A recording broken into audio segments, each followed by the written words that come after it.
Bienvenidos y bienvenidas. La Secretaría de Cultura y el Instituto Nacional de Antropología e Historia, a través del Museo del Templo Mayor, se complacen en presentar a ustedes el ciclo de conferencias complementario a la exposición temporal Coyolxauhqui, el astro, la diosa y el hallazgo. Agradecemos la presencia de todas y de todos. En esta ocasión están con nosotros la maestra Patricia Ledesma Bouchan, directora del Museo del Templo Mayor, y la bióloga Norma Valentín Maldonado. Cedo la palabra a la maestra Patricia Ledesma Bouchan. Muchas gracias, Mitzi. Buenos días a todos. ¿Qué tal? ¿Cómo están? Esperemos que se encuentren todos bien en casa. Y pues mil gracias. Hoy vamos a tener a una investigadora de primer nivel, Norma Valentín Maldonado, que ella es bióloga. Ella ha trabajado muchos años en el proyecto Templo Mayor y forma parte de un departamento muy interesante del Instituto Nacional de Antropología e Historia, que es el Laboratorio de Arqueozoología. Ya nos platicará un poquito más adelante, Norma, sobre lo que hacen allá. En este caso, esta ponencia tiene que ver con los reportes de los avances de Coyolxauhqui, es decir, en estos 45 años de celebraciones, pues también decidimos no solo hablar del tema de Coyolxauhqui per se, sino hacernos como en esta fiesta, a modo de fiesta, de todo lo que han hecho nuestros investigadores a lo largo de estos años, y este es uno de los trabajos más bonitos y más recientes que tiene la doctora Norma. Norma Valentín Maldonado es bióloga egresada de la Escuela Nacional de Ciencias Biológicas del IPN, es profesora investigadora titular C, adscrita al Laboratorio de Arqueozoología de la Subdirección de Laboratorios del INA. Participa permanentemente en los proyectos Estudio de Laboratorio Arqueozoológicos, Faunísticos y Paleontológicos y Técnicas de Manufactura de los Objetos de Concha del doctor Adrián Velázquez. También participa de forma continua con el proyecto Templo Mayor y el programa de Arqueología Urbana. Como les digo, es casi de casa, Norma.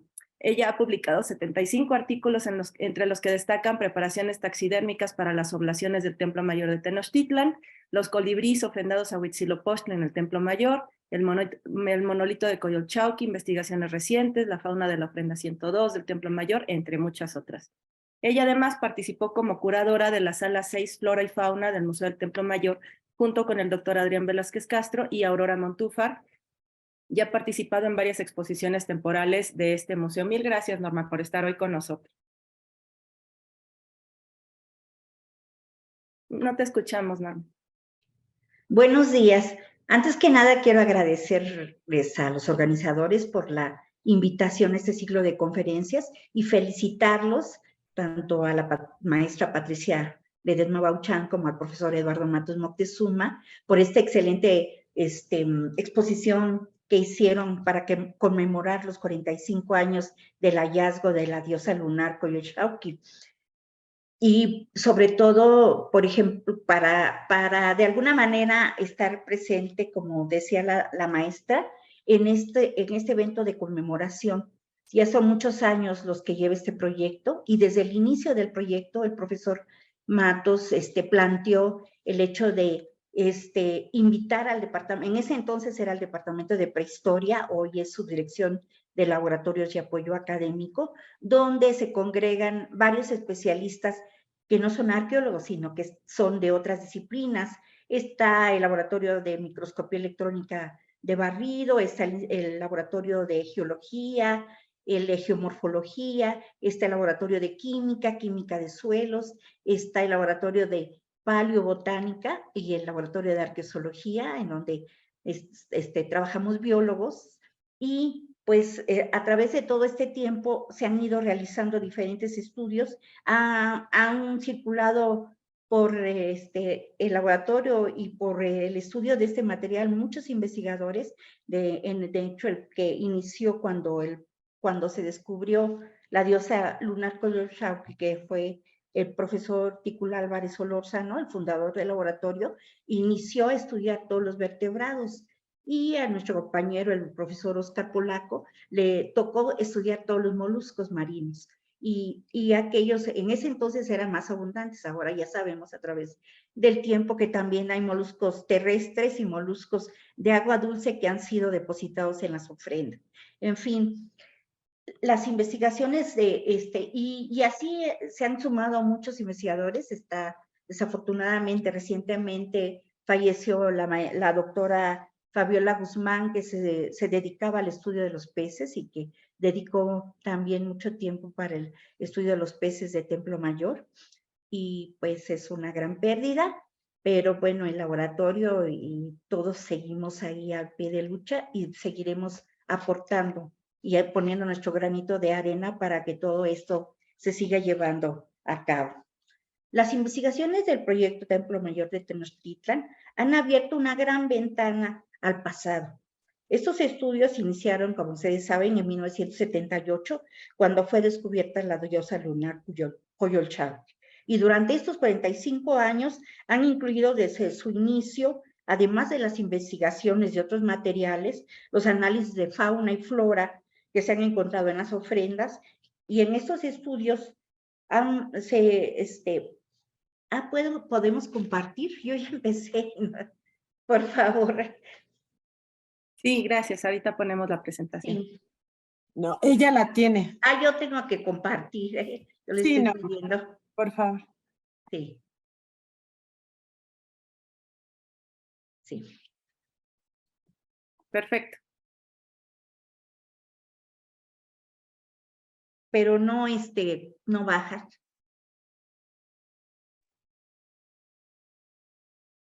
Aquí, como dice, ya me enseñó mi...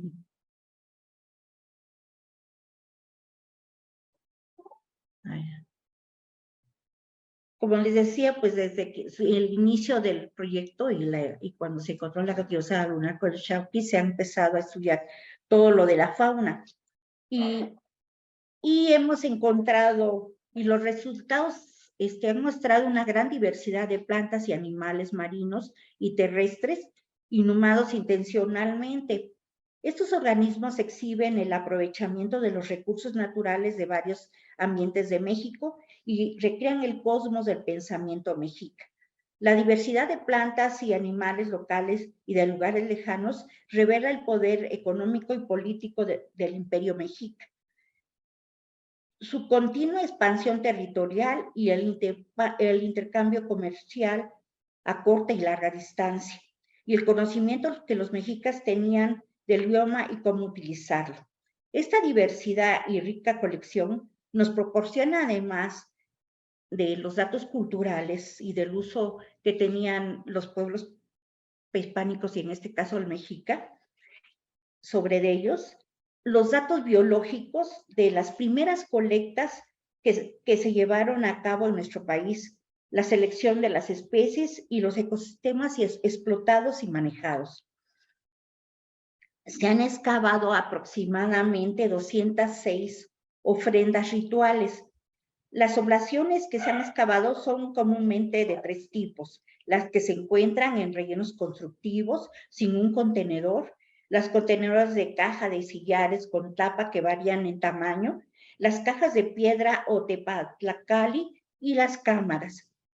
Del contenido muchas veces depende de la conservación, la buena conservación del material biológico. Obviamente en las ofrendas que no presentan una caja como tal de contenedor, pues el material está un poco más dañado y a veces no encontramos todo, pero tenemos la oportunidad en las cajas de sillares de analizar el 100% del material que se encuentra dentro de estas ofrendas.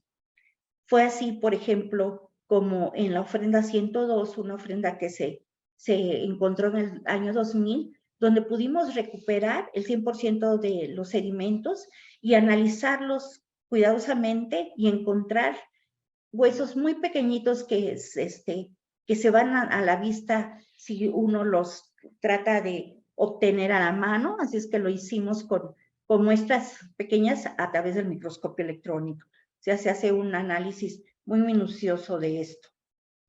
¿Y cómo es que estudiamos este material?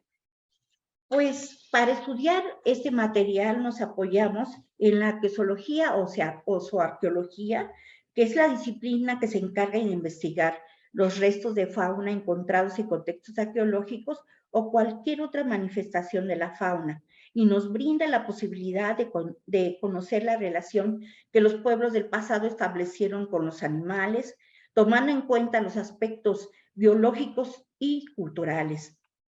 Para ello nos apoyamos también en la tafonomía, que es la herramienta que permite la obtención de mayor información arqueológica, que parte desde el principio, que desde el momento que el animal muere, actúa sobre él un conjunto de procesos físico-químicos, biológicos y o culturales que alteran su estructura natural.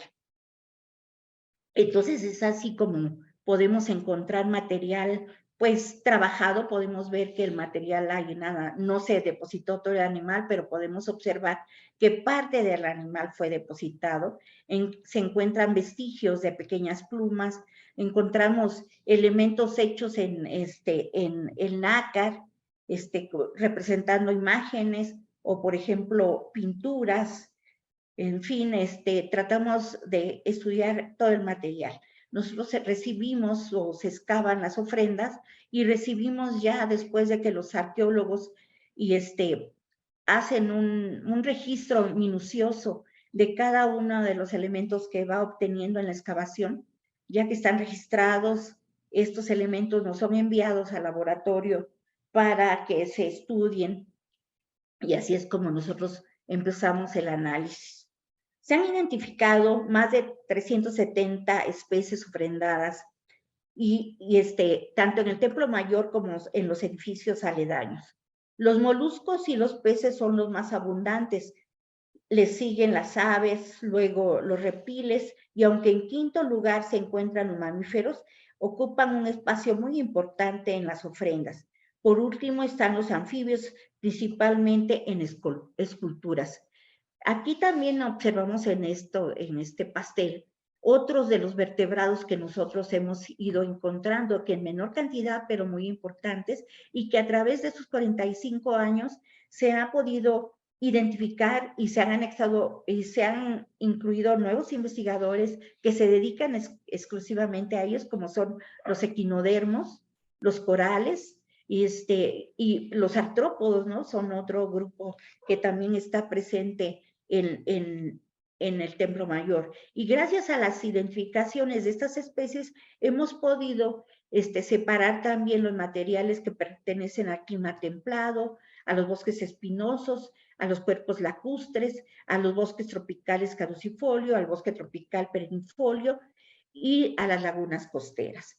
Así también hemos podido encontrar algunos elementos de fauna doméstica que no precisamente en las ofrendas directas al Templo Mayor, pero sí en los edificios aledaños, animales domesticados como son el guajolote y el perro. Para hacer la identificación nosotros contamos con una gran herramienta que es las colecciones de comparación de ejemplares actuales depositados en las colecciones de referencia del Laboratorio de Arqueología Tícula Álvarez Solórzano, de la Subdirección de Laboratorios de Apoyo Académico del INAH, y con la bibliografía propia para cada especie. Nosotros lo que hacemos, principalmente una correcta identificación, pues nos abre todo lo que se conoce de cada una de las especies. Ya previamente todo el material y las especies han sido estudiados en otros contextos, ya taxonómicamente de manera biológica, cada uno de los ejemplares y se tienen muchos datos de ellos. Por eso, al hacer nosotros una correcta identificación del material que encontramos en los contextos, nos da una llave para conocer y saber, ya teniendo el nombre, esto nos abre todo lo que se conoce sobre esa especie principal, y nos da todo lo que, la procedencia, dónde se distribuyen estos animales, cómo son, tenían colores bonitos, eran comestibles, eran venenosos, hasta qué altitud pueden llegar, es difícil colectarlos o es complicado, en fin, todo lo que se conoce sobre ellos nos da una correcta identificación de estos animales.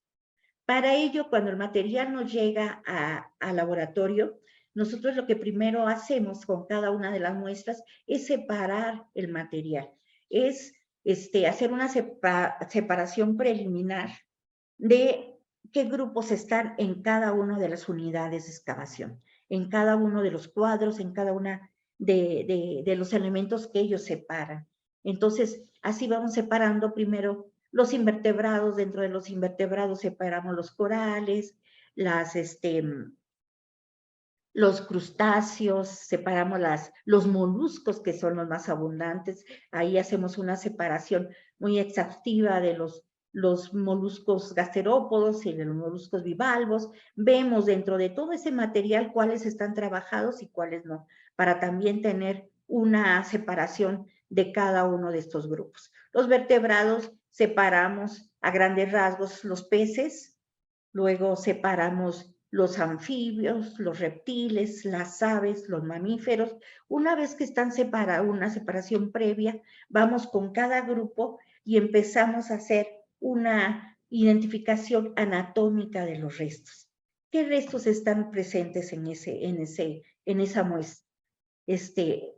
Si son, en el caso de los mamíferos, si son huesos largos, si son los húmeros, los fémures, en fin, qué huesos están presentes, y hacemos una lateralización. Esto, pues, nos sirve para saber si el ejemplar estaba completo o estaba en partes.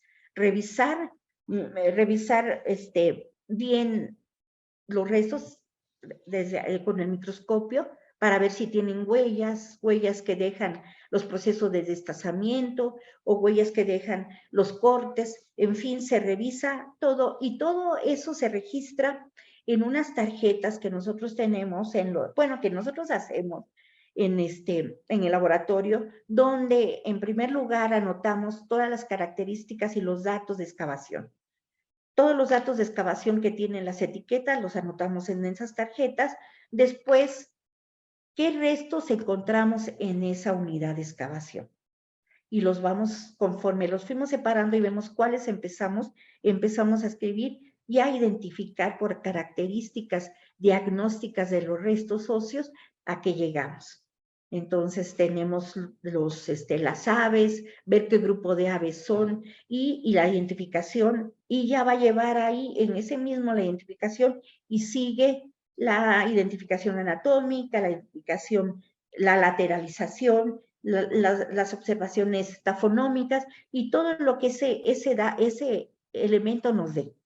Una vez que esto está anotado ahí y que lo hacemos con cada una de las muestras, vamos a vaciar nuestra información en base de datos. Muchas veces las observaciones que nosotros tenemos las vemos en esas tarjetas, las ponemos en esas tarjetas. O inclusive las dudas que tenemos, porque muchas veces en los materiales, en el momento no podemos decir de qué trata. Entonces los dejamos como para la segunda vuelta y vamos eliminando, porque hay veces que, como nos pasó con los colibríes, por ejemplo, había un resto que encontramos en la ofrenda 99, donde había un hueso que no, a mí me tocó estudiar ese material, no sabía yo qué era hueso, era de un animal pequeño, era de una ave, pero qué parte del esqueleto del ave era ese hueso. Entonces, bueno, lo dejamos pendiente y al iniciar el estudio de la ofrenda 100, encontramos ahí en esa ofrenda 16 colibríes, los cuales estaban preparados. En ese caso de los colibríes, la arqueóloga Jacqueline Yesenia, que era la que estaba a cargo de la excavación, íbamos, porque era el edificio de Ajaracas, cuando estaban trabajando sobre ese edificio, estaban desmantelándolo, entonces era muy, muy ruidoso y oscuro para entrar y revisar, pero ella trabajaba ahí debajo de todo eso, y íbamos y revisábamos, pero no tenía el tiempo ni todo. Fue registrando y fue sacando el material que se veía a simple vista. Y entonces yo le comenté, ¿sabes qué? Cuando termine la excavación, todo lo que queda abajo en el fondo de la ofrenda, ponlo en una charola, y recógelo en una charola y me lo llevas al laboratorio y yo ahí haré una microexcavación. Pero ya pues el material ya estaba, en el fondo pues está revuelto. Pero entonces venía la tarea de, de cajitas de Petri con una cucharita, ir separando al microscopio estereoscópico las muestras. Poquita muestra, una por una, y empezaron a aparecer fragmentos de estrellas de mar, bueno, los huesos de colibrí, los más pequeñitos hasta las falanges, las terceras falanges, que son muy pequeñitas, empezaron a aparecer. Y dentro de esa gran gama de restos óseos, bueno, no gama, porque ahí también empezamos a observar que no sé, si se conservaban las falanges tan pequeñitas y los pigostilos, que es la última vértebra caudal en las aves, y se encontraban los huesos deltoides, que en los colibríes están muy modificados, que son láminas óseas. Si se conservaban esos restos, ¿por qué no se conservaba la quilla? ¿Por qué no se conservaba el eje de las vértebras, el eje central del cuerpo? ¿Por qué no estaban ahí? Y entonces empezamos a ver que estos animales estaban preparados. Pero lo importante de esto es que ahí empezaron a salir esos huesos que no habíamos encontrado, no habíamos identificado en la ofrenda 99. Y se trataba de un hueso de el ala de los colibríes. Y también estos animalitos, el volar y permanecer parados volando durante mucho tiempo, los huesos están modificados en esta avecita, tanto los huesos deltoides, las alas, en fin, hay una forma anatómica de esta avecita que le permite volar y pararse, ir, es la única ave que vuela hacia atrás, por ejemplo, ¿no? Entonces hay muchas modificaciones, pero gracias a esto, o sea, nosotros, el análisis de este material nos ha enseñado muchas cosas. Hemos aprendido junto con el material que nos llega y hemos podido dar esa información a los arqueólogos. Entonces es muy importante lo que se hace con cada una de las muestras para hacer el análisis. Y también, en este caso, para la cuantificación del número mínimo de individuos, ¿no? Observamos que la mayoría de huesos de una especie, de un individuo, ¿cuáles son? Entonces, cuantificamos cuántos restos hay de una sola especie y vemos, por ejemplo, no están totalmente todos los esqueletos, están parte, pero está representado. Están las alas, están sus miembros posteriores, está el pigostilo, está el cráneo, ¿no? El cráneo es muy importante para saber el número mínimo de individuos, pero cuando no existe, pues nos apoyamos en el número de restos óseos. Y en este caso, los huesos que estaban más completos y fueron más abundantes son los húmeros, y ese fue el hueso que nos ayudó para hacer el número mínimo de individuos. Que además, al terminar de revisar todo el material que nos llegó y que estuvimos separados en estas charolas, encontramos otros 2 cráneos. O sea, teníamos 14 cráneos que se habían recuperado durante la excavación y otros 2 que estaban dentro de ese sedimento. Y eso nos dio mucho gusto que coincidiera el número de cráneos con el número mínimo de individuos que nosotros habíamos calculado por medio de los húmeros. Y bien, dentro de este material que nosotros comentamos, existen, pues, y que también lo hemos dicho, muchos ejemplares. Y como ya comentamos, los reptiles ocupan el 4º lugar en abundancia en las ofrendas y están representados por varias familias. De los saurios tenemos a Ánguide, a Phrynosomatidae, en las serpientes tenemos varios colúbridos, tenemos boidos, tenemos y las más abundantes son la familia Viperidae, que en ella tenemos representadas 6 especies que se han podido identificar a través también de este tiempo, y ya han salido varias publicaciones. Y los testurínides, que están representados en este caso de las ofrendas por la familia Émide y la familia Quinostérmide. Son 2 familias que en el caso de los émidos están representados por varios géneros, pero para México tenemos el género Trachemis scripta, que es la que hemos identificado para acá, que nada más existe un solo género con una especie. para México, pero que hay muchas subespecies. Y de las Quinosternum tenemos también son varios géneros en esta familia, pero el género que está más representado y el único género que está representado de esta familia en las ofrendas es el género Quinosternum, con 5 de sus especies. Y bueno,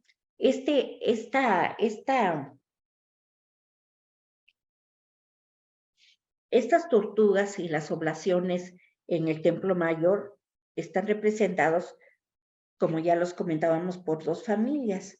Y la familia, la Trachemis scripta, que es el género de la familia Emide que está representado, encontramos 108 caparazones.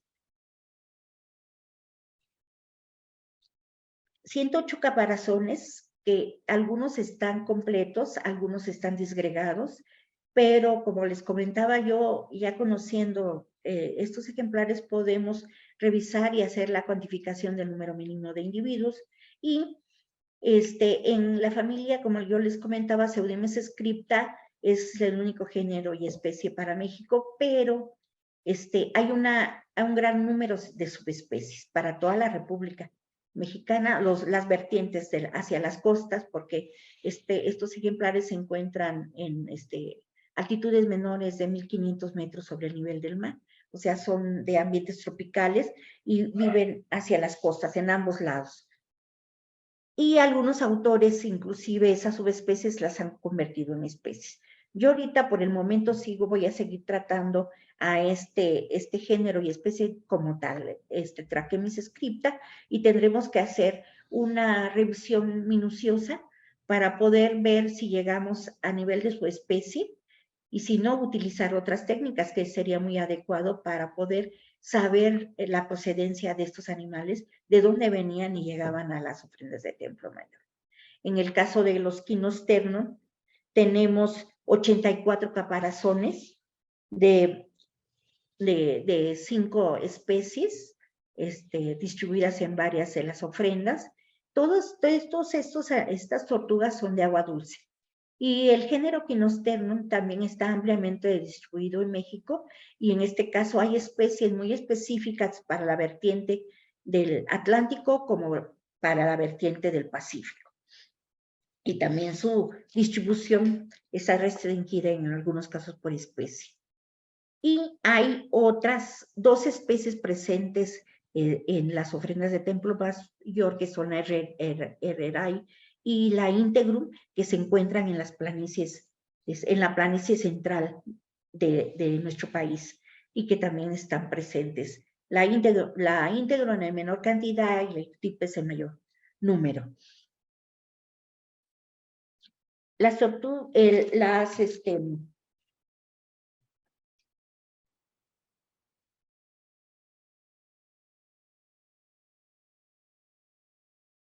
Y como les comentamos, en las ofrendas de Templo Mayor, nosotros hemos encontrado diferentes tortugas, pero sí, como les decía, hay un gran número de familias. Bueno, son 8 familias de tortugas para México. En el caso de la familia Emide también son varios géneros y de caparazones muy interesantes, y en el caso de Quinosternum así también lo es, pero sin embargo las tortugas que están, como ya lo dijimos, es la Jicotea, que es la Trachemis scripta, y la Quinosternum, conocida comúnmente como casquito o pochitoque.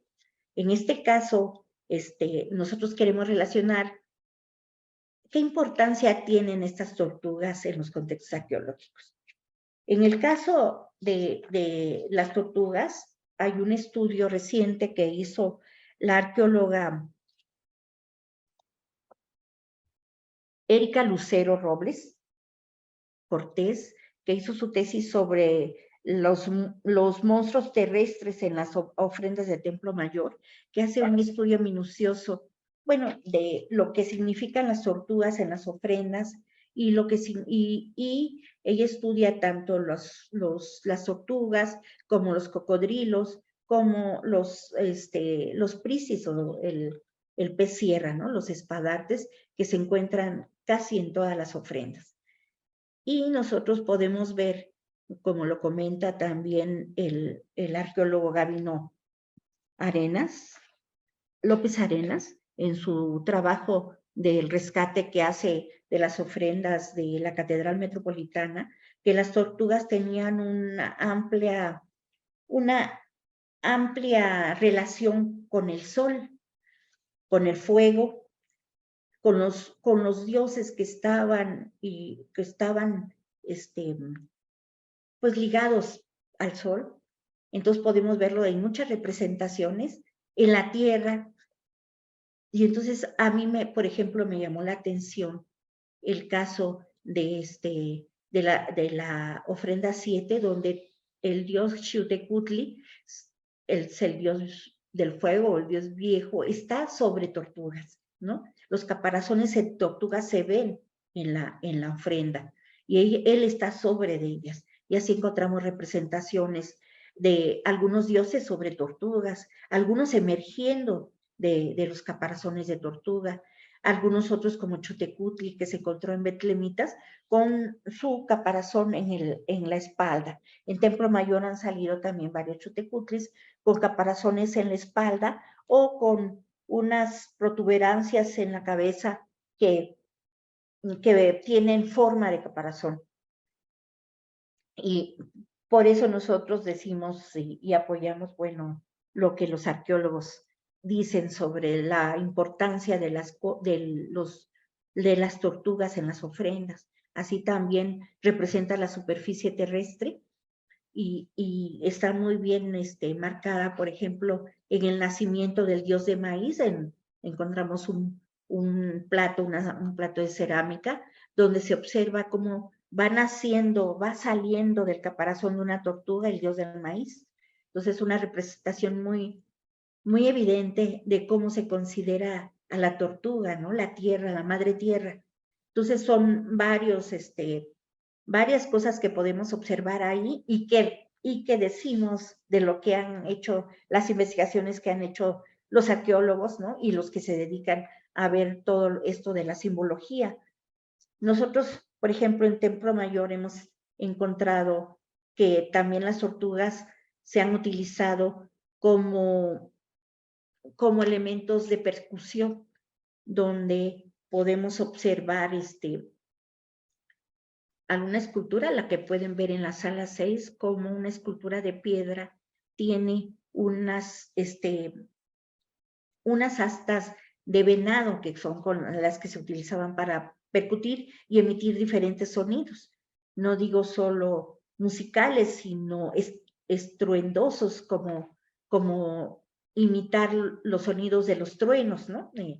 Que también esto lo dicen los diferentes investigadores de lo que significan las tortugas en las ofrendas. Nosotros, por ejemplo, Gabino López Arenas encontró en una de las ofrendas de Templo Mayor unas recipientes de cerámica imitando un caparazón de tortuga y de ellos emerge una cabeza de un dios. Él identifica a estos dioses que están, así que otros 5 elementos en la ofrenda, y los identifica y hace un análisis minucioso de ellos, que lo pueden ver ustedes en su publicación sobre las excavaciones de la Catedral Metropolitana. Nosotros encontramos en la ofrenda 100, por ejemplo, un casquito, una tortuga casquito pochitoque, que corresponde a una Gynosternum leucostomum, que tiene una perforación en la parte delantera del caparazón. Hay una pequeña perforación hecha por el hombre que probablemente pendía de algún elemento, o sea, es como un pendiente, o no sabemos si también era para amarrarlo o para tenerlo prisionero, no sabemos exactamente qué función tenía, pero pues si vemos las esculturas con los caparazones colgados en el dorso de las deidades, probablemente esa también vestía alguna deidad, ¿no? De este tipo.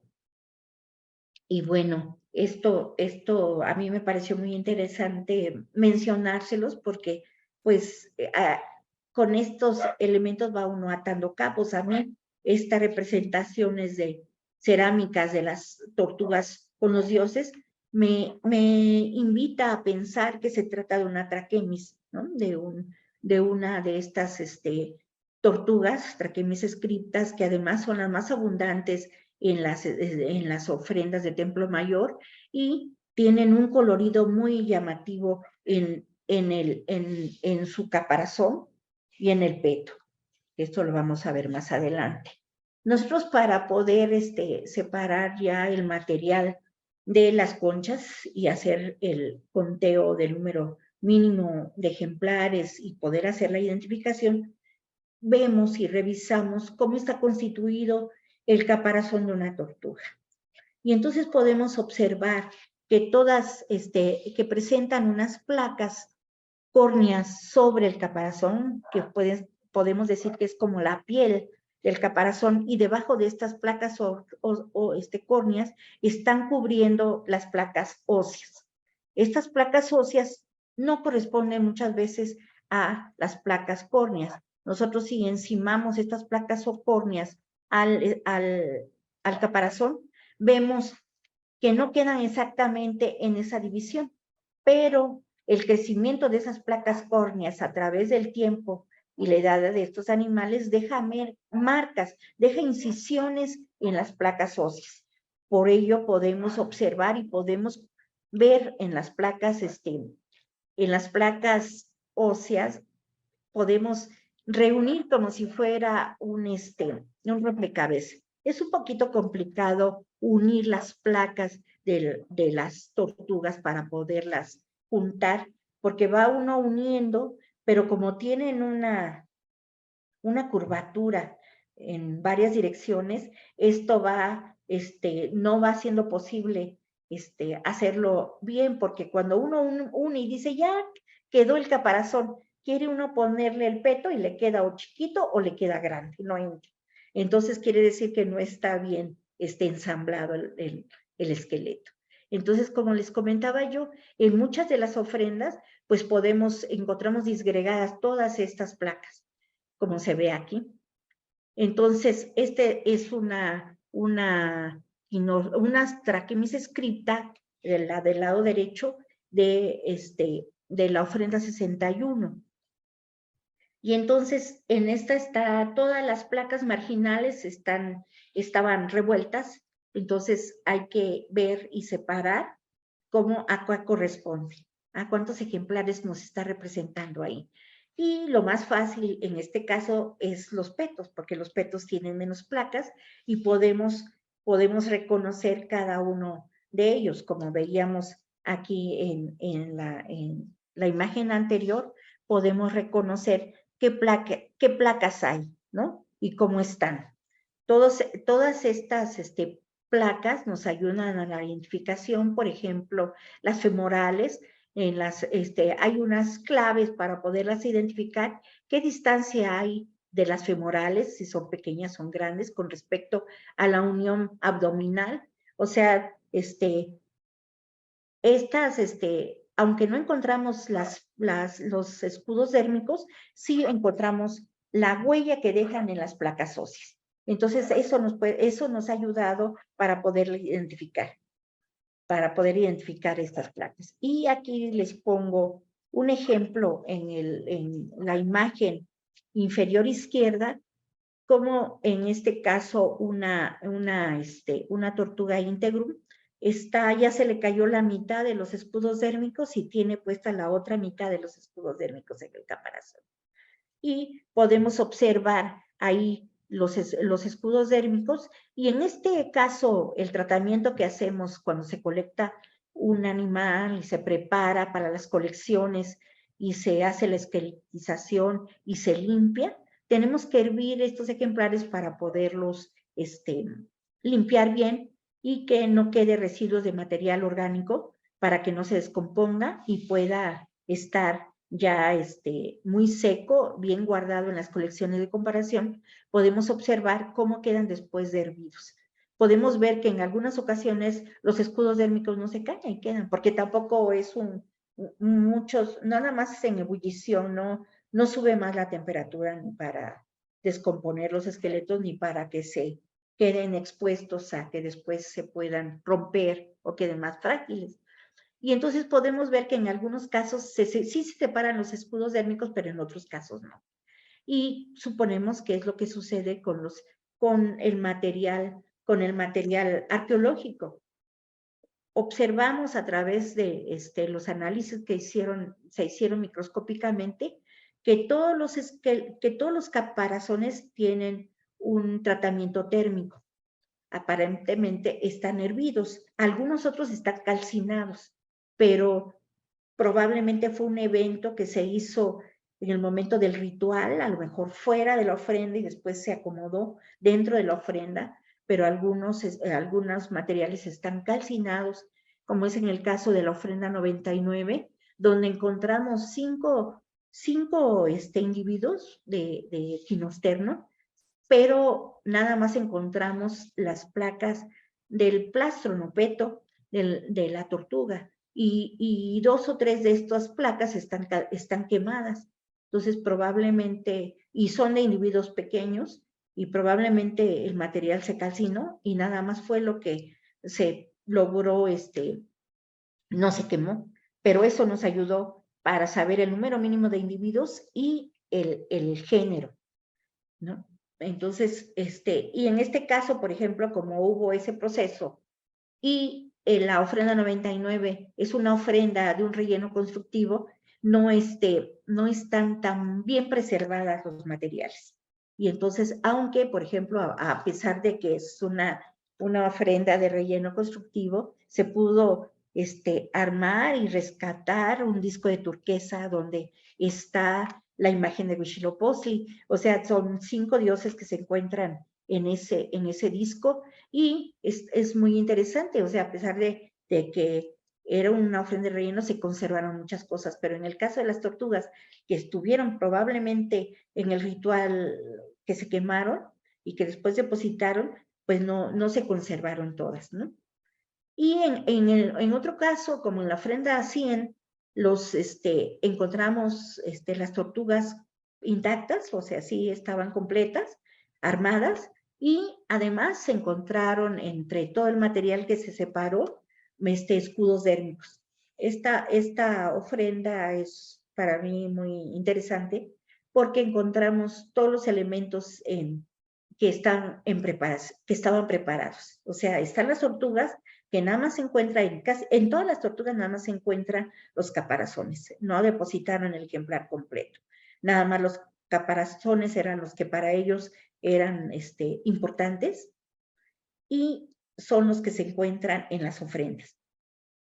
Y, por ejemplo, encontramos un águila preparada, está el cráneo cortado, están las puntas de las alas, están las garras de estos animales, las segundas y terceras falanges, y el pigostilo, que es la última vértebra caudal, donde no quitan este hueso cuando preparan las aves, porque si las quitan, pues las plumas de la cola se caen.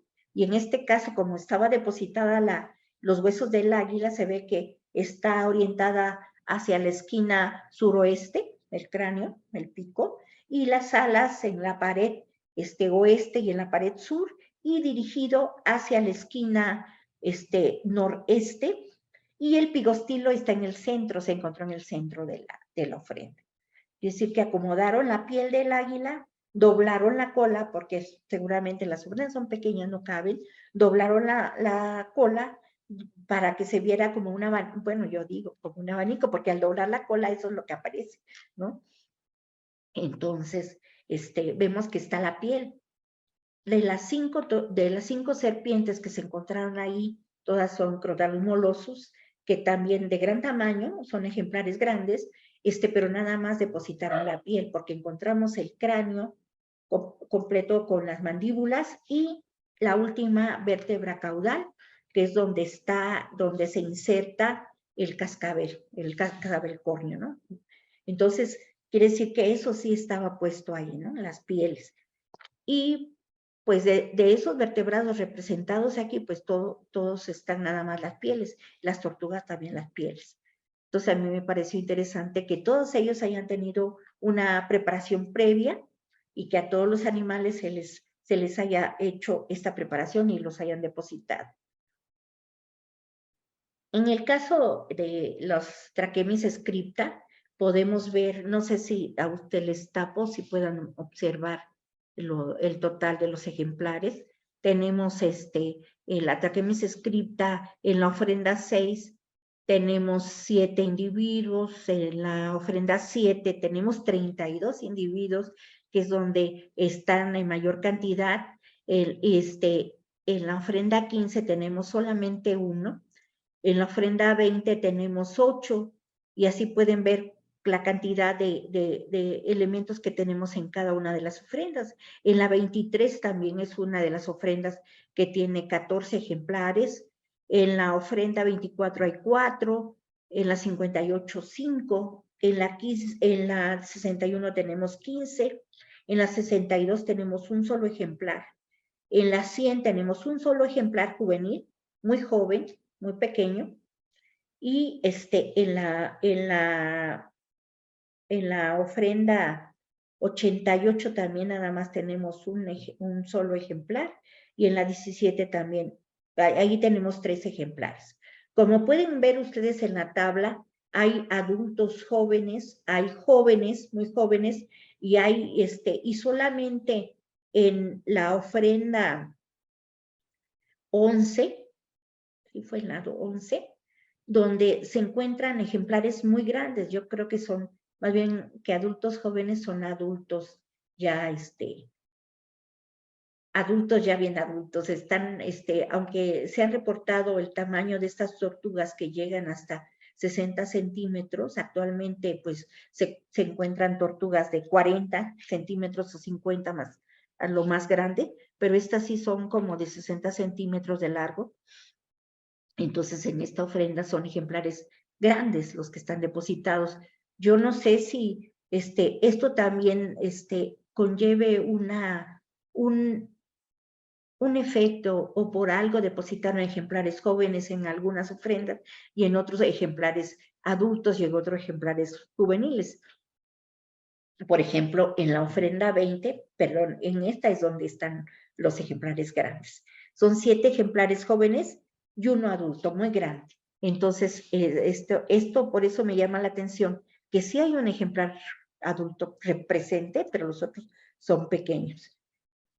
Entonces, aquí otra de las cosas que llama la atención, y que me llama la atención y que me hace tener muchas preguntas al respecto, y que es una pregunta que yo le hago a los arqueólogos, porque pues yo creo que ellos me podrán resolver mejor esta incógnita, es que en las ofrendas, claro está que no todas las ofrendas que están alrededor del Templo Mayor en las diferentes etapas se han encontrado, pero sí por lo menos las que se encuentran están en mayor abundancia en la etapa 4B. Hay una sola en la 4A, que es la ofrenda 5, que corresponde a una temporalidad que va de 1440 a 1469, la temporalidad de la 4A, y todas las demás corresponden a la etapa 4B, que va de 1469 a 1481. Ya las ofrendas de ajaracas que están en el relleno constructivo de la 7ª etapa, que tenemos, que esta etapa va del 1502 a 1521, o 1523, perdón, esa fecha está medio controversial, pero en otras ofrendas, en este caso de las Trachemis scripta, son las únicas 2 temporalidades donde se ven, y la mayoría están en la 4E.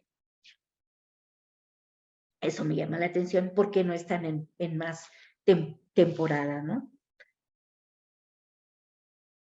Trachemis scripta, como ya lo comentaba, es una tortuga de agua dulce que presenta una gran distribución en toda la República, y que está dividida y está por subespecies está distribuida en diferentes partes, tanto en la vertiente atlántica como en la vertiente pacífica, más abundante en la vertiente atlántica. Sin embargo, una de las subespecies que se comentan es la bermuda, o sea, esta subespecie que se distribuye en la parte de la península, en la base de la península de Yucatán, en la península de Yucatán, el estado de Campeche, Tabasco y hasta Veracruz, es su mayor abundancia.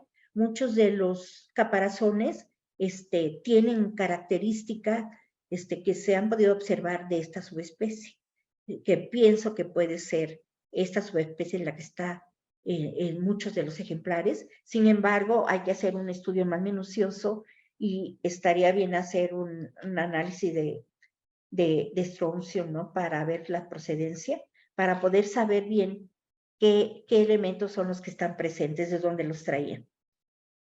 Un estudio así se está llevando a cabo con tortugas marinas para la parte del Golfo de Baja California.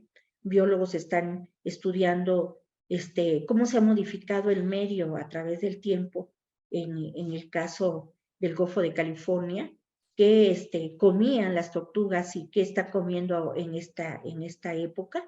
Y entonces a ellos se les ocurrió que como nosotros, todos los análisis arqueológicos son de colectas muy antiguas, yo creo que son las primeras que se llevan a cabo en México, entonces muestrear algunas placas, que fuera posible muestrar algunas placas con el permiso del Consejo de Arqueología y hacer el análisis de las moléculas de estroncio para saber qué comían antes y cómo se ha modificado el medio actualmente.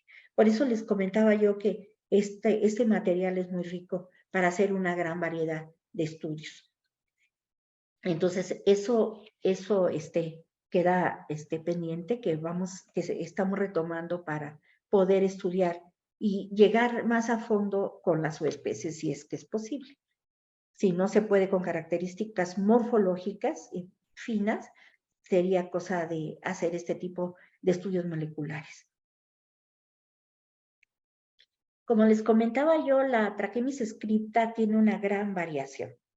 Por eso es que se ha dividido en diferentes subespecies, como son la Trachemis scripta elegans. Su nombre lo dice, sus colores son muy bonitos, muy elegantes, muy llamativos. La tortuga scripta, que su peto está menos colorido, pero también está colorido, está un poquito más inflado. La tortuga, la Trachemis scripta drosti, y algunas del oeste del país, ¿no? Como ven aquí en las diapositivas de la izquierda, podemos ver cómo están modificadas y pueden observar estas líneas que son características que quedan marcadas en los escudos óseos y que nos ayudan también. Vamos a tratar de, por medio de eso, poder observar y acercarnos más y separar más la subespecie. Las tortugas casquito, a diferencia de la familia Emide, estas son tortugas que presentan un plastrón movible. Esta familia son las únicas tortugas que su plastrón se mueve, tanto la parte anterior como la parte posterior. Presentan un puente y esto aquí estamos viendo los estudios, por eso no vemos las placas óseas, pero las placas óseas están compuestas por cuatro placas conforman el puente. Están 2 anteriores y 2 posteriores que se pueden diferenciar. Gracias a ello, sobre todo que los escudos del peto se conservan, hemos podido identificar las especies de estos animales, ¿no? De estas tortuguitas. Entonces nosotros en este caso están representadas 5 especies de las 11 que se distribuyen en la República Mexicana. Entonces tenemos el Quinosternon nirtipes, bueno, del Equinosternum acutum solamente tenemos 5 ejemplares que están en la ofrenda 7. Tenemos 27 ejemplares de Irtipes en la ofrenda también 7. Aquí les pido una disculpa, pero yo pongo las especies siempre deben ir con minúscula, pero aquí me la cambio y siempre pone mayúscula, perdón. Y en el caso de la ofrenda 64, en esta se encuentran también, ¿cuántas ofrendas? En la 64, no tenemos, sí tenemos una sola quinosterno, un solo caparazón. En la ofrenda 64 vamos vamos a la Irtipes, perdón. En la Quinosternum integrum, en la ofrenda 11 es donde tenemos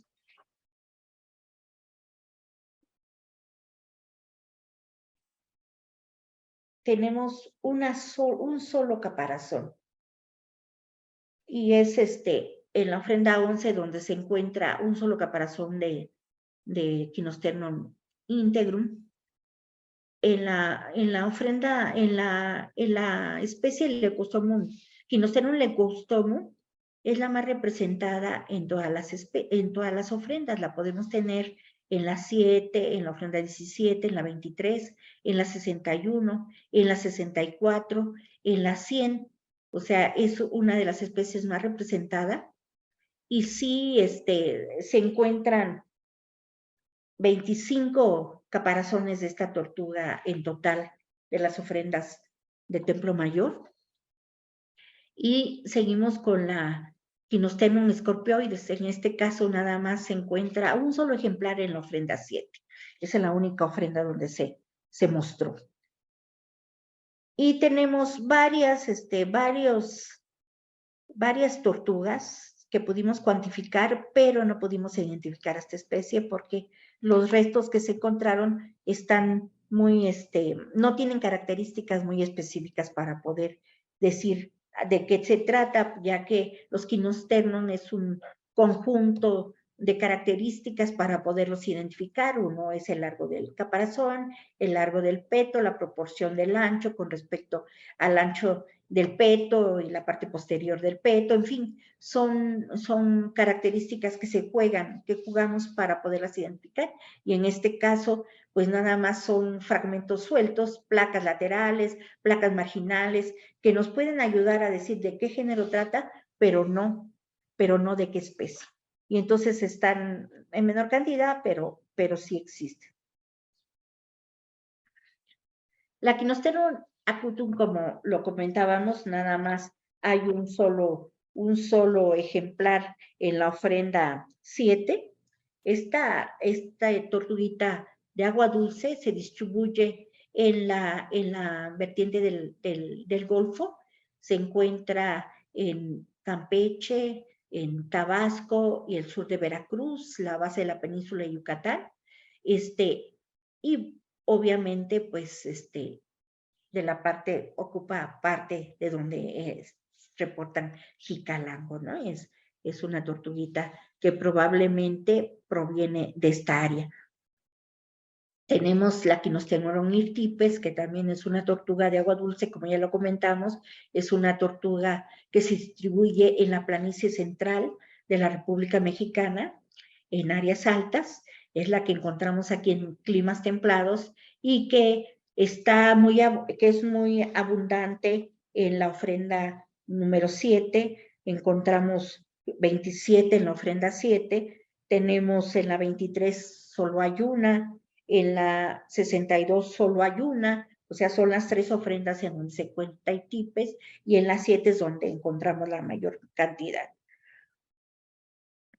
Y bueno, esas son las que están presentes de la Cuenca de México en las ofrendas, que son del ambiente donde está Tenochtitlan, de la casa, podríamos decir. Y la Quinosternum integrum, esa se reporta también para parte de la planicie central, pero la vertiente del Pacífico.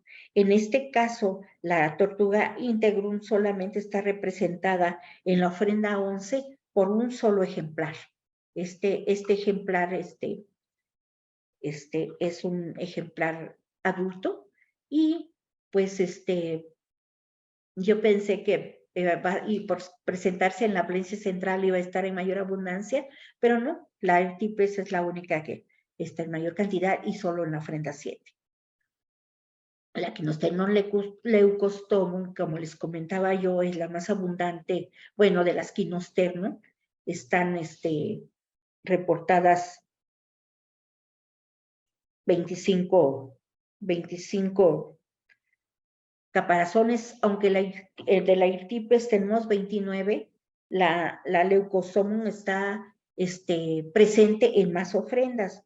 Por ejemplo, en la ofrenda 7 tenemos 2 caparazones, en la 17 tenemos 2 caparazones, en la ofrenda 23 tenemos 12 caparazones, en la ofrenda 61 hay un caparazón, en la ofrenda 62 tenemos 4, en la ofrenda 83 tenemos, en la 88, perdón, no hay, en la ofrenda 100 tenemos 4.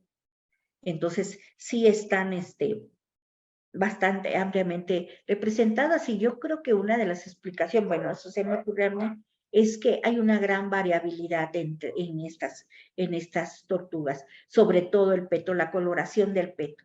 La coloración del peto, como pueden ver aquí, es muy diverso, puede ser muy amarillo, puede ser con marcas oscuras, puede ser muy marcado, o sea, es una tortuga que es muy bonita cuando se presentan, o sea, cuando están recién colectadas, cuando están vivas, porque tiene una gran variación en la coloración. Y nosotros encontramos en las ofrendas, pues, en varias de las ofrendas completas, porque el caparazón como es más pequeño, está más fuerte, ¿no? Y también encontramos ejemplares juveniles y ejemplares adultos. Y la última, bueno, es la Quinosternon scorpioides.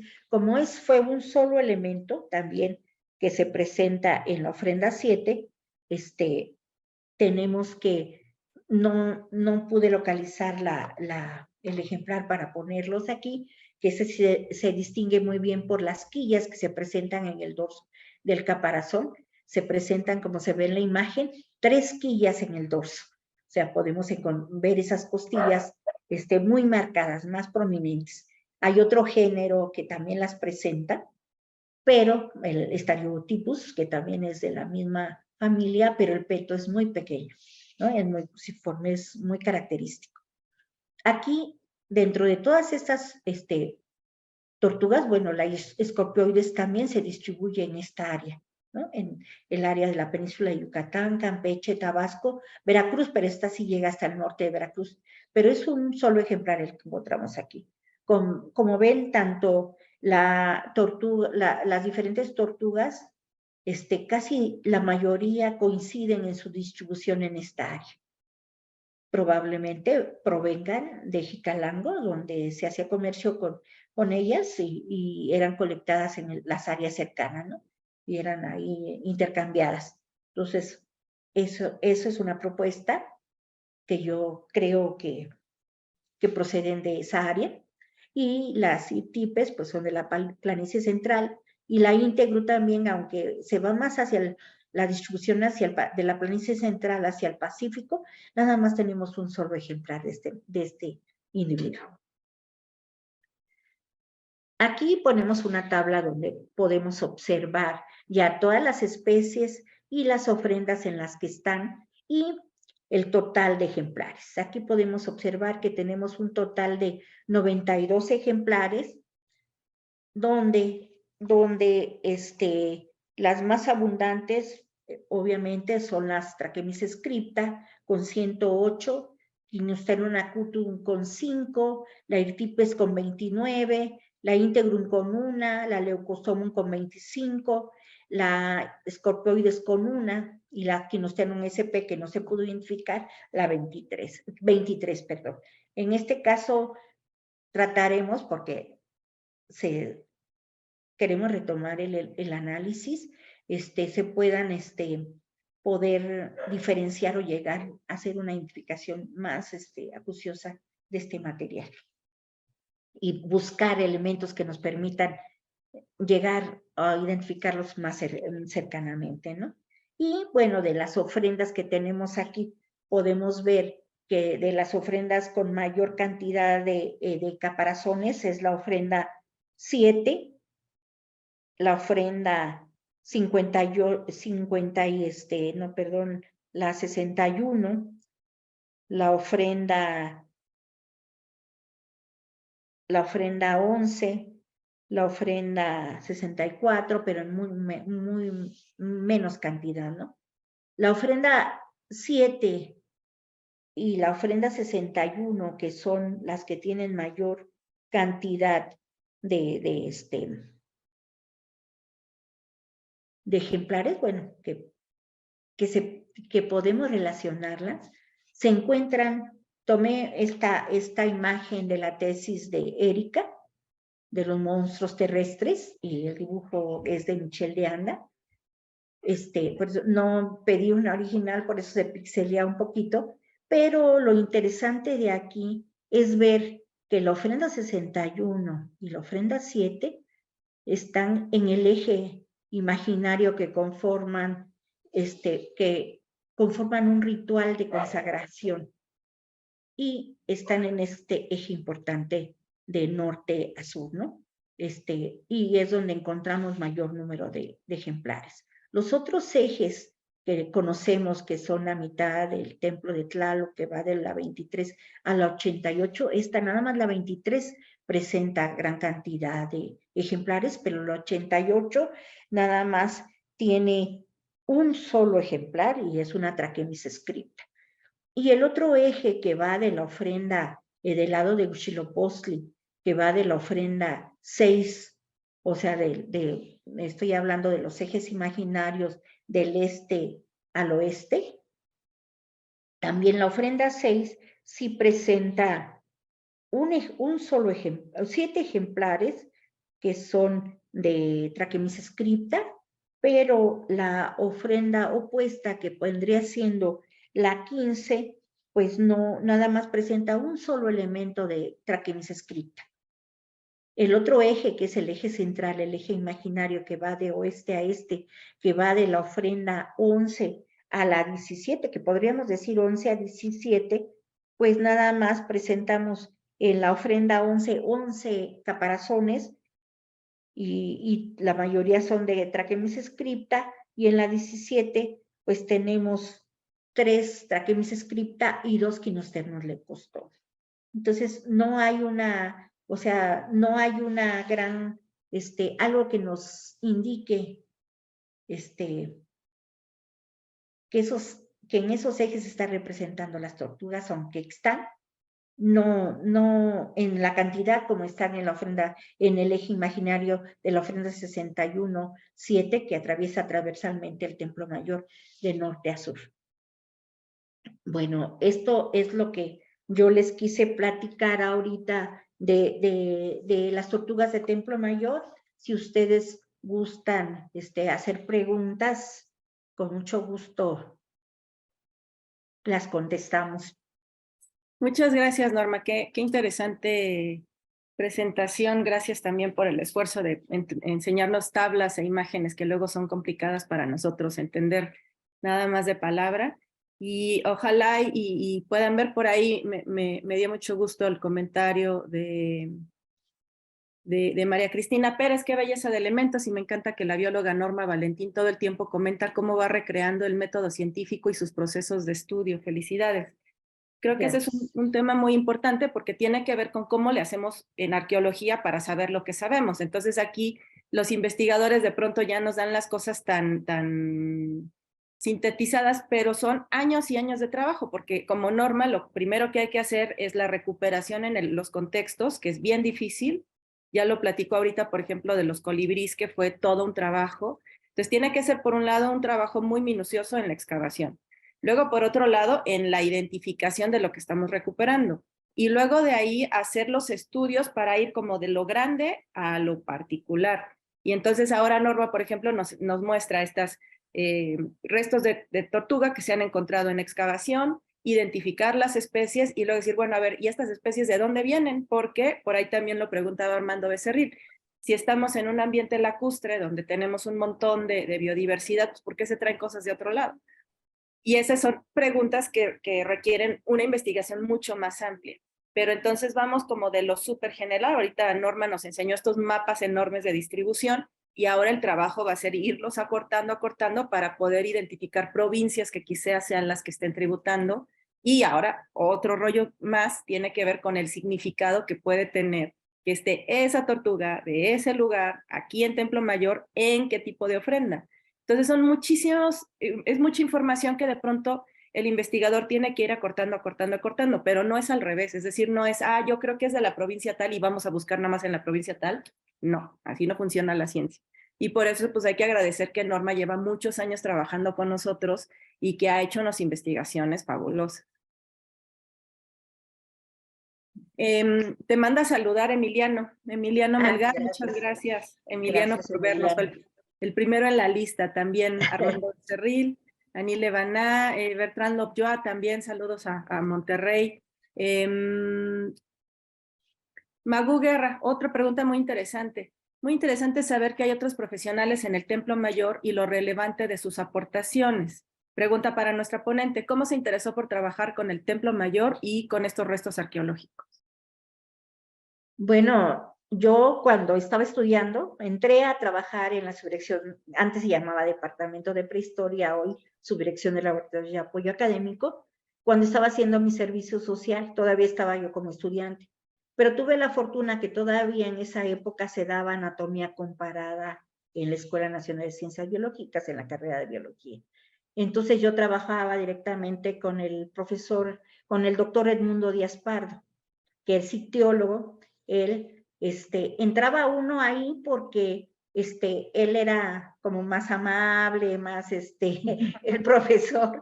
Entonces, nosotros, a mí me interesaban, siempre me han interesado, bueno, me interesaron los reptiles, estudié los reptiles. Entonces yo quería trabajar con el maestro, con el profesor Ticul Álvarez, pero tenía fama de ser muy estricto. Entonces era difícil llegar con él y decirle, quiero estar aquí, bueno, ¿y qué va a hacer? O sea, teníamos que ya llegar con una idea de lo que queríamos hacer y por qué lo queríamos hacer. Y entonces, el maestro del mundo era como la entrada para el laboratorio de cordados terrestres para trabajar con el maestro Ticul. Entonces, mientras yo estaba en el servicio social, me interesaban mucho los esqueletos para las prácticas de anatomía, de osteología, y entonces, sobre todo las tortugas, me ponía yo a pegar. Había unas cajitas que se hicieron de manera educativa para que vieran cómo se iban ensamblando los huesos, dónde iban, cómo iban, la locomoción, todo. Se hicieron unas cajitas de vidrio que hicieron unos técnicos que eran una maravilla para nosotros, el señor Aurelio Caña y el señor Mario García, que en paz descanse. Ellos hacían eso, eran técnicos, pero en sus momentos libres se ponían a hacer esas curiosidades y que eran muy, muy importantes para nosotros. Entonces había algunas descompuestas y yo empecé a armar, hacía los dibujos, todavía me voy a fechar, pero todavía en extensil para las prácticas de anatomía comparada. Entonces, y el maestro Edmundo, pues se dijo que dibujaba, bueno, entre comillas, tenía paciencia, me gustaba, y entonces el maestro Ticul fue entonces cuando apareció, encontraron la Coyolxauhqui en el 78. Entonces se aumentó el trabajo en el laboratorio, era mucha gente la que estaba participando, entonces, pero tampoco podían dejar desprotegidos los otros proyectos. Entonces, a mí me contrataron para estudiar los moluscos terrestres y de agua dulce que se encontraron en las excavaciones del abrigo rocoso de Santa Marta, Chiapas. Entonces, pero el maestro necesitaba una persona que todavía no tuviera un grupo de que ya hubiera empezado a estudiar. Entonces, como yo estaba así como en blanco, porque apenas iniciaba, me invitó a participar en eso, Y entonces me dijo, ¿usted sabe dónde está el departamento de prehistoria? No, me dijo, bueno, pues vaya y está aquí y allá.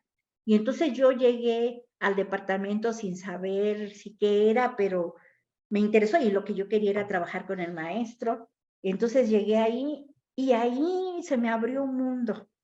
Ahí fui aprendiendo junto con las excavaciones de Templo Mayor todo lo que, pues la acumulación de conocimientos que va uno adquiriendo a través del tiempo. Inicié, pues, además de hacer lo de la identificación y el estudio de estos moluscos, la separación del material de Templo Mayor.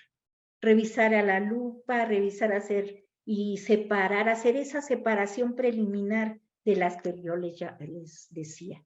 Entonces, separar los grupos zoológicos, ver, en ese entonces pues yo no conocía muchos de los elementos, separar hasta el mínimo elemento para después saber qué era, ¿no? Eso, sobre todo, por ejemplo, los espadartes del pristis que se deshacen y se desintegran, y entonces ahí encontraba uno los pequeños y todo a separarlo, ¿no? Entonces ya después, no, mire, esto conforma esto no es. Bueno, hay que separarlo, pero no ponga tanta epicidad, ¿no? Separar al lado y veíamos los dentículos dérmicos que estaban, o sea, ya después con el tiempo ve uno las pieles de los tiburones, porque los tiburones y las rayas tienen dentículos dérmicos en la piel, ¿no? Pero sí, entonces veía uno que brillaba y bueno, lo iba uno separando. Y entonces eso me fue gustando cada vez, o sea, entré porque el profesor Tículo Álvarez me invitó a trabajar con él. Y ya de ahí, ese ha sido mi único trabajo y mi pasión. Muchas gracias, Norma. Y es interesante cómo de pronto la vida te lleva por espacios donde no hubieras pensado, pero que te sientes tan cómoda que sabes que es ahí, ¿no? Sí, es ahí, sí. Por Dije, ahí, ya fíjense, muy interesante que preguntan sobre el tema de los caparazones de tortuga como instrumentos musicales. Por ahí Enrique García y Martín García también lo menciona, que en Hidalgo, en la zona Otomí, Tepehua y Sierra, aún utilizan los caparazones de tortuga como instrumentos musicales. Sí, pues, Ajá.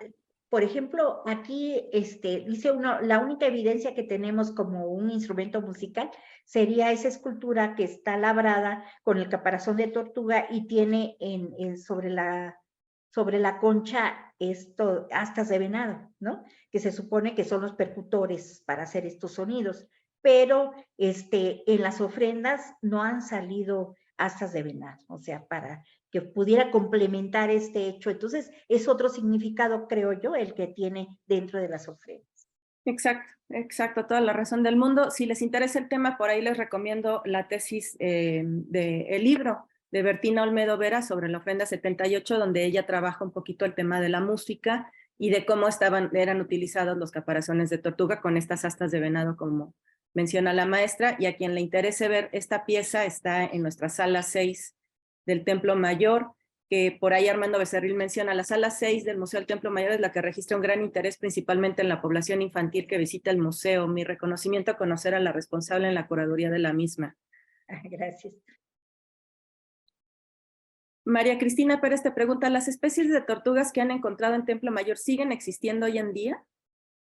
Sí, existen hoy en día. A veces estas especies se ven restringidas por el crecimiento de poblaciones, la escasez de agua en algunas acumulaciones de agua, pero sí están, todavía existen. Y es muy, bueno, a mí me parece interesante el cómo fue una selección de estas especies para Templo Mayor, porque habiendo tantas especies y también muy bonitas, ¿por qué seleccionan determinadas especies para las ofrendas, no? Que ese también es un tema muy interesante. Cintia Ruiz, perdóname. Entonces la maestra mencionaba sobre la alimentación de las tortugas ha cambiado actualmente en el crecimiento o ha modificado su crecimiento y sus características, y qué difícil trabajo de identificar con tan pocos elementos. Loable trabajo, felicidades a ella por tan maravilloso trabajo. Gracias. Que eso también es interesante mencionarlo, creo que lo platicaste hace un ratito sobre la colección de estos huesos de comparación, ¿no? Y cómo funciona esto para que la gente más o menos le quede claro.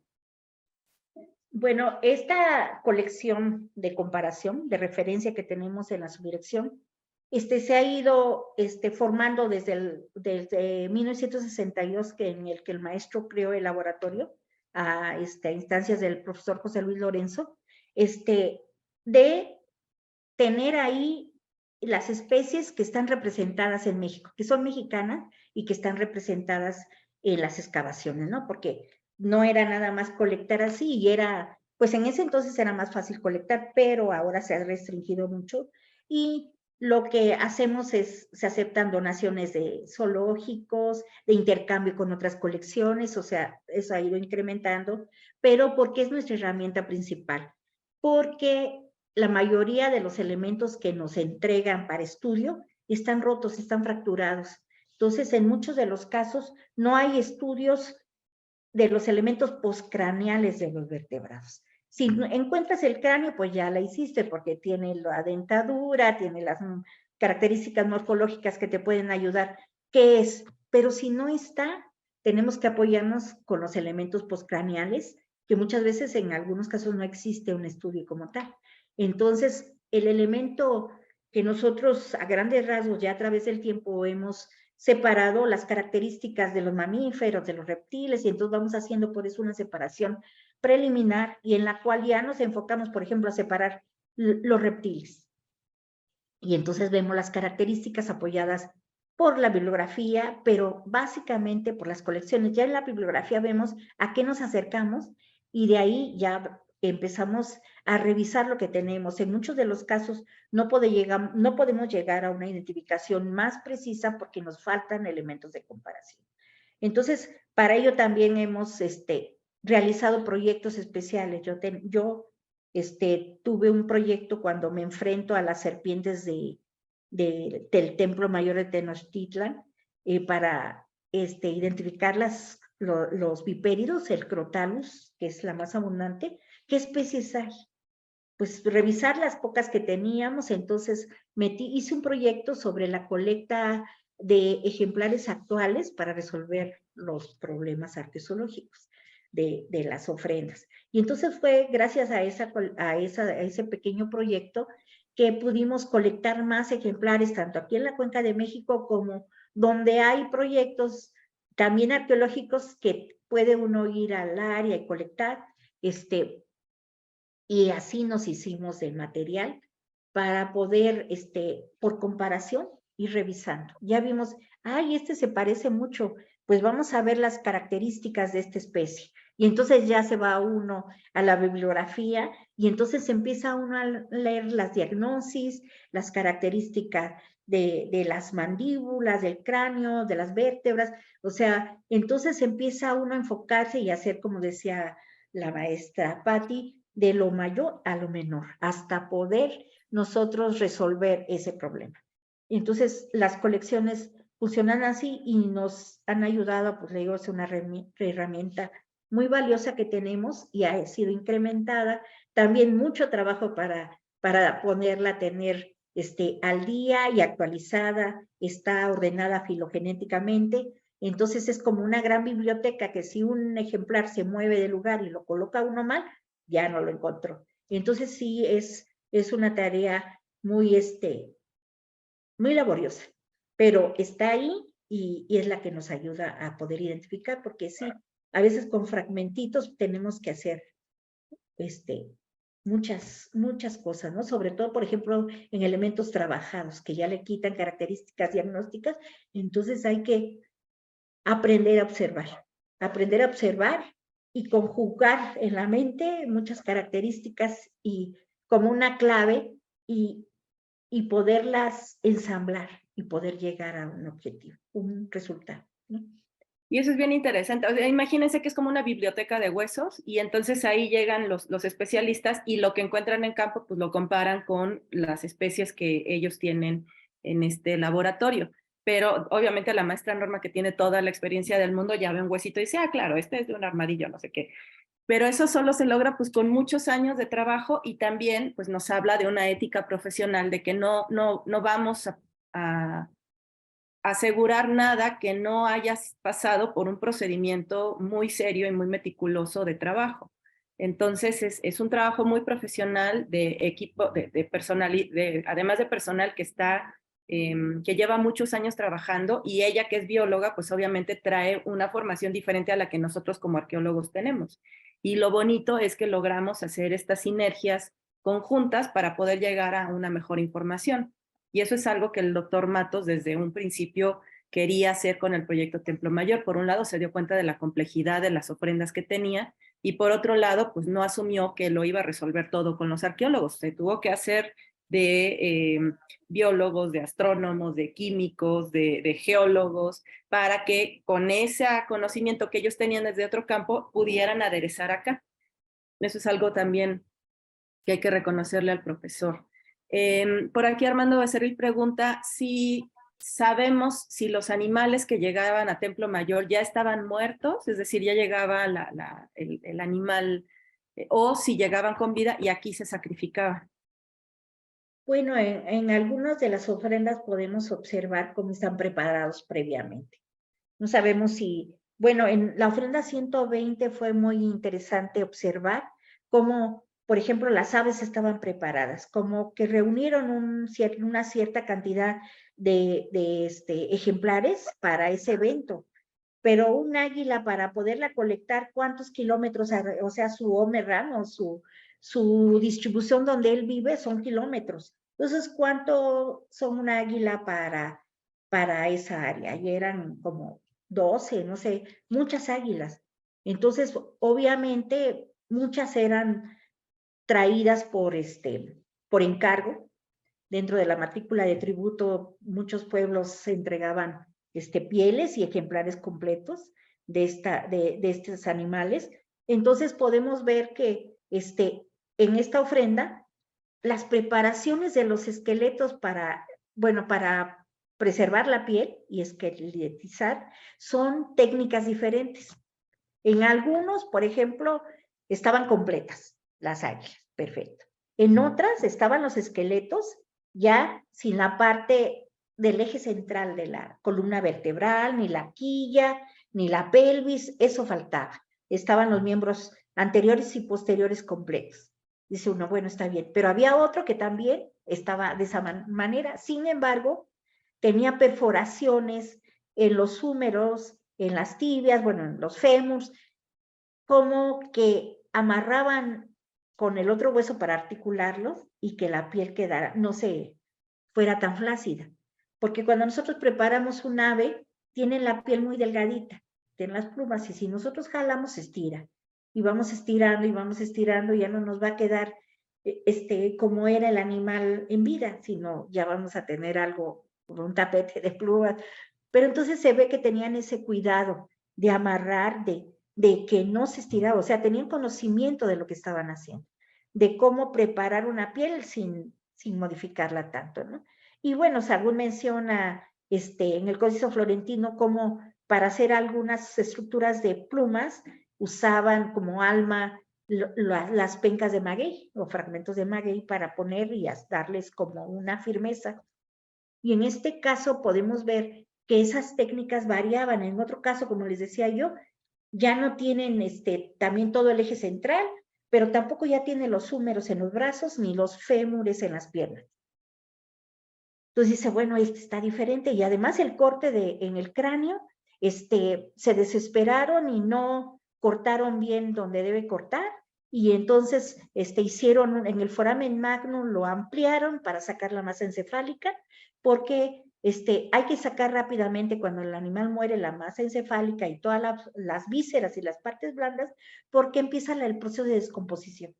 Y si este proceso de descomposición está todavía junto con la piel, ya sea de pelo, de plumas, eso, o escama, empieza la descomposición y el pelo empieza a caerse, las plumas empiezan a caerse, las escamas empiezan a caerse, entonces el proceso debe ser rápido. Entonces, probablemente no podían romper y no podían cortar, y entonces quitaron rompieron el foramen magnum, hacerlo más grande para sacar la masa encefálica. Entonces ve uno cómo los procesos van diferentes, ¿no?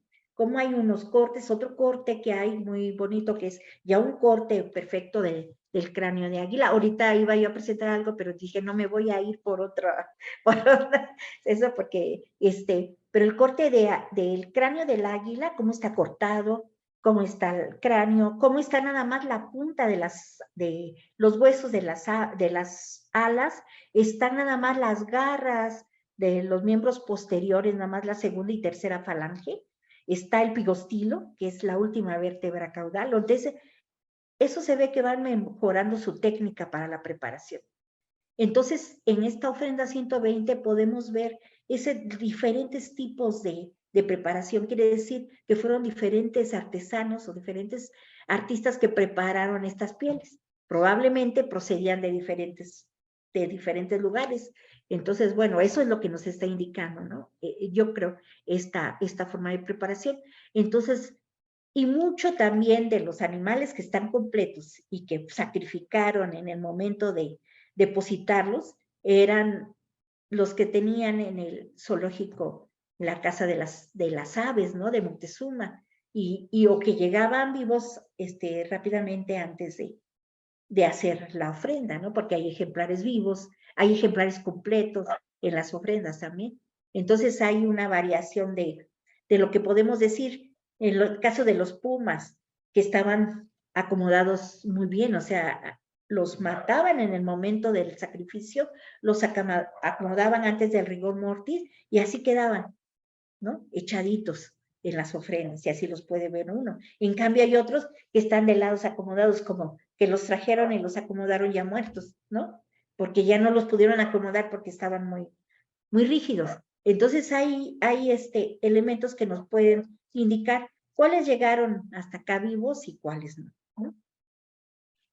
Muchas gracias otra vez. Y eso solo habla de esta gran experiencia que tienen ustedes de poder identificar el tratamiento de los huesos, que requiere pues mucha observación y también de hacerse las preguntas correctas. Es decir, si de pronto encuentran un colibrí y no tiene todos los huesos, pues a lo mejor dicen, no, pues puede ser que se deshicieron, que a la hora de la excavación se perdieron, pero ya empezar a encontrar patrones, así, no, bueno, es que esto es otra cosa. Y eso nos abre como otro campo, y es lo que mencionas ahorita, ¿no? Es empezar a entender como un comportamiento del pasado a través de los restos materiales, que de eso se trata. Saludos, Mari Carreño, desde Saltillo, te manda a saludar. Rocío Mejía Martínez dice, buen día, gracias por tanta información. ¿Las esculturas de tortugas recuperadas en Templo Mayor hacen alusión a alguna de las especies recuperadas en las ofrendas? Pues yo pienso que las que encuentra Gabino López Arenas en la catedral, que son las de cerámica y que tienen una cabeza de un dios, yo creo que están representando una traquemis, ¿no? Por eso lo relaciono por la forma como está el caparazón abierto así redondito, pero más sin embargo tiene un peto muy pequeño, un peto cruciforme muy chiquito, que probablemente quiere decir otra cosa, o quiere decir que está representando ahí los dos géneros, porque quinosternon, si quita uno el peto, la parte anterior y posterior, ya nada más queda el puente, ¿no? Entonces, pero queda una parte pequeñita que se ve como un plastón anterior. Entonces, sí, yo creo que necesita ahí verlas y observarlas bien, qué es lo que están queriendo decir con ellas, ¿no? Y, por ejemplo, hay un dios dentro de lo que identificó Gabino en las representaciones de estos dioses, hay uno que es el dios del comercio, ¿no? Que tiene su naricita boluda y que está representado ahí, ¿no? Y entonces, pues, pienso que también son, porque las traían de muy lejos. Exacto, el famoso dios Yacatecutli. Pues, Norma, estamos ya por cerrar esta sesión. De verdad, mil gracias por estar hoy con nosotros. Para quien esté interesado en el trabajo de la maestra Norma, está este libro del Colegio Nacional de los Animales de Tenochtitlan, donde escribe ella un par de artículos muy interesantes. También tenemos acá al pie del Templo Mayor, la maestra Norma también participó con otro tema súper interesante. Y pues para quien esté interesado también este libro de Edward Seller, que es como un clásico de clásicos, referente al tema de los animales. Pues Norma, no sé si quieras alguna conclusión que tengas para nosotros. Pues no, nada más agradecer y bueno, invitar a los estudiosos de la arqueología y interesados en la fauna, que sigamos poniendo nuestro granito de arena para contribuir a tener más información, ¿no? Exacto, y hacer nuevas preguntas, que eso también es interesante. Sí. Muchas gracias, Norma. Pues los esperamos el siguiente sábado. Vamos a tener al doctor Adrián Velázquez Castro en otra también importantísimo tema, políticas imperiales en la producción de objetos suntuarios, el caso de los objetos de cancha, para cerrar el mes de abril. El siguiente sábado, el 6 de mayo, va a estar Diego Matadamas con Guerreros Estelares, Víctimas Sacrificiales y la legitimación del poder en Templo Mayor. Diego es un alumno brillante que está ahora en Estados Unidos y va a estar con nosotros vía Zoom. El 13 de mayo va a estar Emiliano Melgar con Traseología y Tecnología del Monolito de Coyolxauhqui. Y el 20 de mayo va a estar Gerardo Pedraza con Coyolxauhqui 45 años después, para cerrar el 27 de mayo con Laura Ortiz Tenorio de Flores y Espinas, Los Cardos de la Ofrenda 129. Y por si no la han visto, en Puente Liga está una exposición temporal que acabamos de inaugurar sobre los restos de semillas que nos hablan de las flores que ofrendaban a Huitzilopochtli. No se la pierdan. Pues mil gracias, Norma, mil gracias, Mitz y Miriam, por haber estado hoy con nosotros, y nos vemos el siguiente sábado a las 10 de la mañana. Que estén muy bien, muchas gracias. Gracias, hasta luego, bonito fin de semana. Hasta luego. Hasta luego.